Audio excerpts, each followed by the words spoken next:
winning the Ashes? It's probably going to be the most asked question. It's going to be hard to tell. I think fielding is going to be really important. The team who takes the catches will win the Ashes.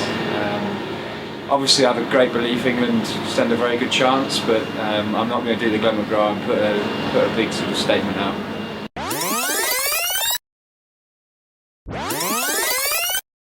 Ian Botham for one, obviously hugely successful Ashes cricketer. You can think of many games that he won for England. Glenn McGrath would have to be on there. He sort of bowled us out throughout the 90s and early 2000s with amazing skill. Bumble I'd have to have, David Lloyd, just for his banter. He's a very funny man to be around, so he can tell some good fun stories. That's three for. I'm going to go...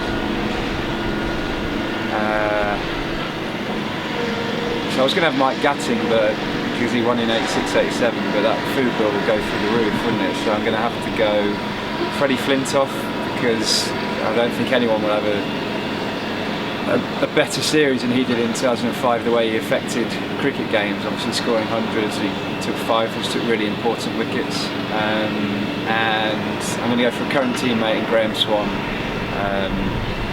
Very funny man. I think him and Bumble would tell some good stories over dinner and keep the banter alive. There's some beautiful grounds in Australia to play at, notably Adelaide, but I think my favourite memory would be the Oval. I think with it being the fifth test, most times you get the success there, you get the Ashes lifted there, so you always get some pretty interesting tight games, and having had success there in 2009, I'm very hungry to do it again this year.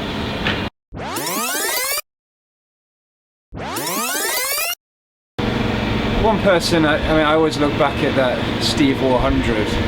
He got at the SCG where he needed 2 or 3 runs, I think. He hit a boundary off the final ball of the day. I mean, the atmosphere was building for a good hour, him getting near his 100, and the way the whole day went for him to be able to hit his last ball and get 100 off the last ball of the day was incredible. I wish I was there for it, but I'd love to have been in that position and batting at that time.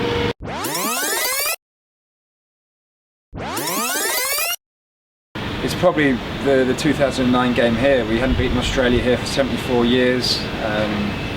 We got an absolute flyer at the start. I think we were 160 or something at lunch. We smashed it everywhere, which as a bowler it's a dream, because you can go up to the Lord's lunchroom and fill your boots.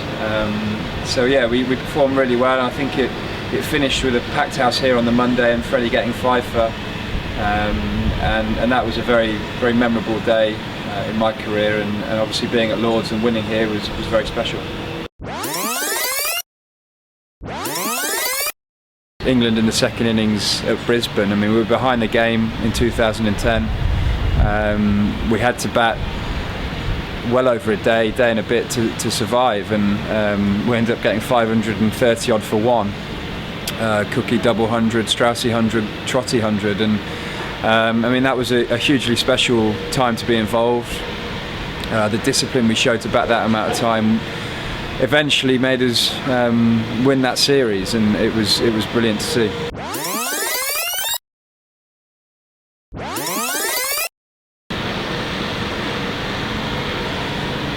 The best bowling I've seen, well, been a part of in an Ashes match. Actually, it didn't affect the eventual result, because there was quite a lot of rain around at Edgbaston at the time, but after a tough first day, England came back on the second morning. I remember Graham Onions got Watson first ball and Hussey second ball of the day, and we ended up bowling Australia out in 2 hours, which was really special. It gave us as a bowling unit confidence to go on and win that series, and the atmosphere at Edgbaston that day was fantastic. I mean, to take, was it 9-10 wickets in 2 hours is a phenomenal effort, and we actually did it a couple of times that series, so it gave us a huge amount of confidence.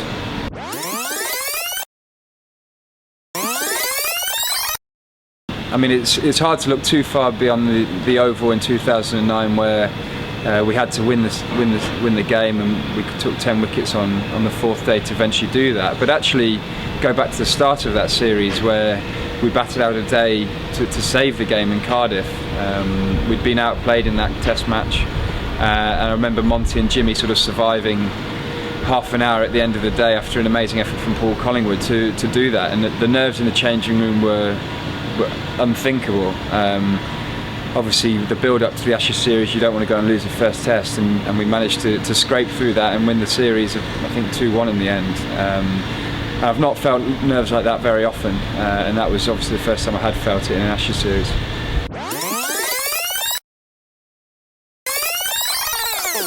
The great thing about the sprinkler is that it wasn't planned. It was just completely out of nowhere, and guys just sort of rolled with it. So that sort of thing is really good fun. I think it showed that the England cricket team were there to embrace Australia, to enjoy themselves and to play good cricket.